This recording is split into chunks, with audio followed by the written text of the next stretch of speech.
নিজের ভেন্যুতে ফিরল বাংলাদেশ। চ্যাম্পিয়ন্স ট্রফির ৩ ম্যাচের যে মাঠে ২টি ম্যাচই বাংলাদেশের, সেটাকে নিজেদের ভেন্যু বললে বোধহয় বাড়িয়ে বলা হবে না। শুধু ওই ২ ম্যাচ নয়, ভারতের বিপক্ষে একটি প্রস্তুতি ম্যাচও খেলবে টিম বাংলাদেশ। গ্রুপের শেষ ম্যাচটি কার্ডিফে।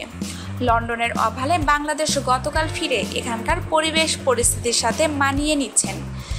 ভারতের বিপক্ষে প্রস্তুতি ম্যাচ থাকায় উদ্বোধনী ম্যাচে ইংল্যান্ড ও পরের ম্যাচে অস্ট্রেলিয়ার বিপক্ষে খেলার অনুশীলনটা হয়ে যাবে শতভাগ। অভালে ভারতের বিপক্ষে খেলার জন্য মানসিকভাবে প্রস্তুত হলেও পাকিস্তানের বিপক্ষে হারটা ভুলতে পারছে না মাশরাফিরা। ৩৪১ রান করেও ম্যাচ হারাটা আসলেই ভোলার নয়। বাংলাদেশের ব্যাটিংয়ের চেয়েও বোলিং যখন বেশি শক্তিশালী, তখন এত বিশাল স্কোর গড়েও হারের কষ্টটা কিভাবে ভুলবেন তারা। অবশ্য বাংলাদেশের বোলিংটা দুর্বলই ছিল। ২ পেসার মোস্তাফিজুর রহমান ও রুবেলকে খেলানো হয়নি এ ম্যাচে। দুর্বলতাটা সেখানেই। এ দুয়ের একজন খেললেও নবম উইকেটে ফাহিম আশরাফ ও হাসান আলী ৬.৩ ওভারে টর্নেডো ব্যাটিং করবেন, সেটা ছিল কল্পনাতীত। ৯৩ রানের অপরাজিত ওই পার্টনারশিপে হেরে যায় বাংলাদেশ। অবশ্য প্রস্তুতি ম্যাচ তো প্রস্তুতি ম্যাচই, এ হারে আত্মবিশ্বাসই বাড়ে এটুকুই। তাছাড়া যেখানে ব্যাটিং করানো যেতে পারে সব ব্যাটসম্যানদের দিয়েই, বোলিংয়েও নামিয়ে নেওয়া যায় যত নতুন সেট। ফলে এটি আসলে হিসাবের কিছু নয়, আলোচিতও কিছু নয়। তবু জয় পাওয়াটা উচিত ছিল, এটাই কষ্ট। তবে সব ধরনের শিক্ষাও হয়েছে টিম বাংলাদেশের। ওয়ানডে ক্রিকেটে বাংলাদেশের সর্বোচ্চ স্কোর পাকিস্তানের বিপক্ষেই ৩৩৯ রান করেছিল বাংলাদেশ ওই দলটির বিপক্ষে মিরপুর শেরে বাংলায়। সেবার জিতেছিল বাংলাদেশ ৭৯ রানে, কিন্তু এবার তার চেয়ে বেশি রান করেও জেতা হয়নি বাংলাদেশের। যখন ভুলটা কোথায়, সেটাই অবশ্যই গবেষণা হবে। ভারতের বিপক্ষেও একবার ২৯৬ রান করেও জেতেনি বাংলাদেশ।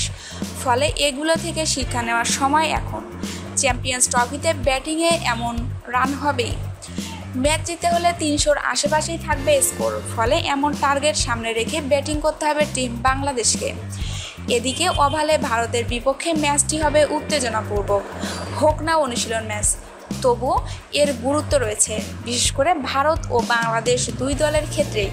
কারণ ইদানিং ভারতের বিপক্ষে বাংলাদেশের ম্যাচ নিয়ে বেশ সমালোচনা হয়। বিশেষ করে মেলবোর্নে গত বিশ্বকাপের কোয়ার্টার ফাইনালে ভারতের বিপক্ষে বাজে আম্পায়ারিংয়ের শিকার হয়ে বাংলাদেশের হারটা বেশ আলোচিত হয়। এরপর বাংলাদেশ সফরে ভারতীয় দলের ২-১ সিরিজে হার নিয়ে বেশ আলোচনা হয়।